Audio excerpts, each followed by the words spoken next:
또 내게 이르시되 너는 이 모든 뼈에게 대언하여 이르기를 너의 마른 뼈들아 여호와의 말씀을 들을지어다. 주 여호와께서 이 뼈들에게 말씀하시기를 내가 생기로 너희에게 들어가게 하리니 너희가 살리라. 금립교회 성도 여러분 안녕하세요. 2022년 8월 8일 새벽기도의 말씀입니다. 오래전 생명을 구하는 포옹이라는 제목이 붙은 한 장의 사진이 전 세계에서 큰 화제와 감동을 불러일으켰던 적이 있습니다. 그 사진은 하나의 인큐베이터 안에 2명의 신생아가 누워있는데 그중 한 아이의 팔이 다른 아이를 포옹하듯 감싸 안고 있는 사진이었습니다. 이 사진의 주인공은 카이리와 브리엘이라는 쌍둥이였습니다. 이 아이들은 미국 매사추세츠 메모리얼 병원에서 예정일보다 12주나 일찍 태어난 1kg이 채 안 되는 미숙아들이었고, 의사들은 둘 중 심장에 이상을 안고 태어난 브리엘은 곧 죽게 될 것이라고 말했습니다. 각각 다른 인큐베이터에 넣어져 보살폈지만 잘 자란 카이리와는 달리 브리엘은 손을 쓸 수 없을 정도로 상태가 나빠졌습니다. 태어난 지 한 달이 채 되지 않아 호흡과 맥박의 문제로 거의 죽게 된 상황에까지 이르게 된 것이죠. 바로 그때 19년 경력의 간호사 게일이 과거 유럽에서 써오던 미숙아 치료법을 떠올리며 죽어가는 브리엘을 카이리의 인큐베이터에 같이 넣을 것을 제안했습니다. 이 두 아이가 생명을 갖게 된 이후로 계속해서 엄마 뱃속에서도 함께 있었기 때문에 함께 있는 것이 혹시나 도움이 되지 않을까 생각한 것이죠. 그러나 이러한 조치는 병원 방침에 어긋나는 것이었기 때문에 의사들은 고민하지 않을 수 없었습니다. 그러나 결국 엄마의 동의를 얻어 두 아이를 한 인큐베이터에 나란히 눕혔습니다. 바로 그 순간 기적 같은 일이 벌어졌습니다. 건강한 카이리가 손을 뻗어 죽어가던 브리엘의 어깨를 포옹하듯 안은 것입니다. 그러자 브리엘의 심장이 안정을 찾기 시작했고 혈압과 체온이 정상적으로 돌아왔습니다. 간호사도 처음에는 기기가 오작동한 것으로 착각했을 정도로 기적적인 일이었습니다. 그야말로 생명을 구하는 포옹이었던 것입니다.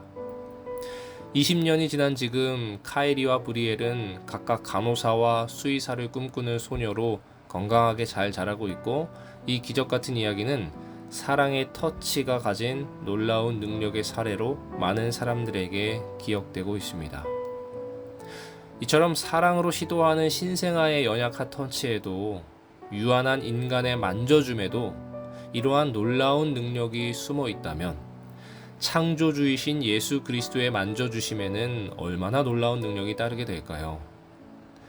이번 한 주 우리가 살펴보게 될 시대소망 27장은 이러한 예수님의 특별한 만져주심에 대한 이야기를 우리에게 전하고 있습니다.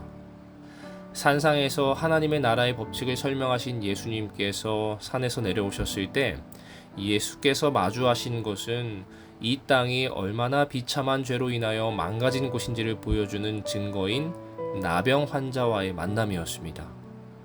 그는 예수님 앞에 무릎을 꿇고 주여 원하시면 저를 깨끗게 하실 수 있나이다 라는 우리에겐 아주 유명한 믿음의 고백을 하죠.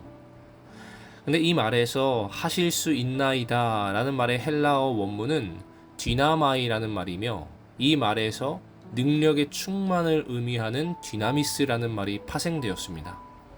결국 이 사람은 예수님 안에 자신을 고칠 수 있는 능력이 충만히 있다는 사실을 의심하지 않고 내 병이 낫는 것은 오직 예수님의 의지에 달려 있음을 고백했던 것입니다. 그렇기 때문에 그 간절한 상황에서도 원하시면 이라는 단서를 붙였고, 주님께서도 내가 원하노니 라는 말씀으로 그의 믿음에 화답하셨던 것입니다. 이 사건은 산상설교를 들은 허다한 무리들의 앞에서 주님께서 지금까지 말로 설명하셨던 천국의 생활 원리를 직접 행동으로 보여주실 수 있는 기회였으며, 예수님께서 예로 드셨던 상황들보다 더 심각한 문제인 나병 환자의 등장은 마치 자신의 가르침에 대한 하나의 시험 무대처럼 사람들의 이목을 집중시키는 장면이었습니다.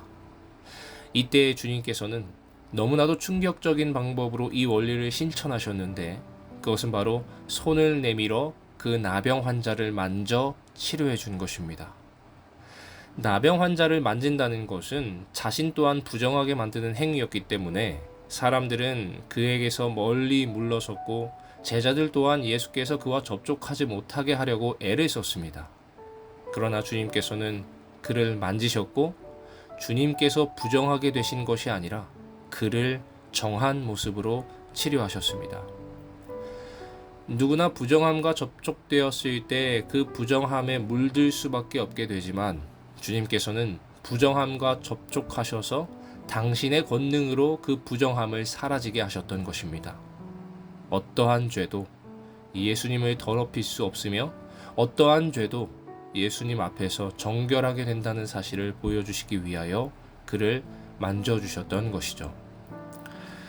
이 사건은 사랑의 주님께서 죄의 나병에 빠져있는 인간을 고치실 수 있으며, 또한 고쳐주시기를 원하신다는 사실을 증명하고 있습니다. 스스로 벗어날 수 없는 죄의 나병을 가진 인간이 예수 그리스도와 접촉할 때에 그의 영혼은 정결하게 될 것입니다.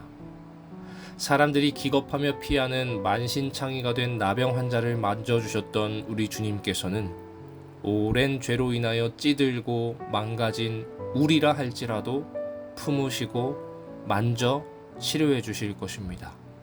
어떠한 것도 죄인을 두 팔 벌려 안으시는 그리스도 예수 안에 있는 하나님의 사랑에서 우리를 끌어낼 수 없기 때문입니다. 이번 한 주 우리 하나님의 만져주심을 경험하는 우리 금리교회 모든 성도님들이 되시기를 간절히 바랍니다. 오늘의 기도 제목을 말씀드리겠습니다. 먼저 교회의 환우들을 위해서 기도해 주시기 바랍니다.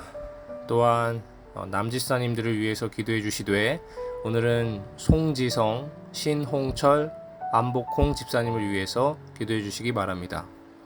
또 계속되는 무더위 속 우리 교인들의 건강을 위해서 기도해 주시고, 각자 가지고 계신 개인의 기도 제목과 또 코로나에 속한 회복, 그리고 우크라이나를 위해서 아침 기도하도록 하겠습니다.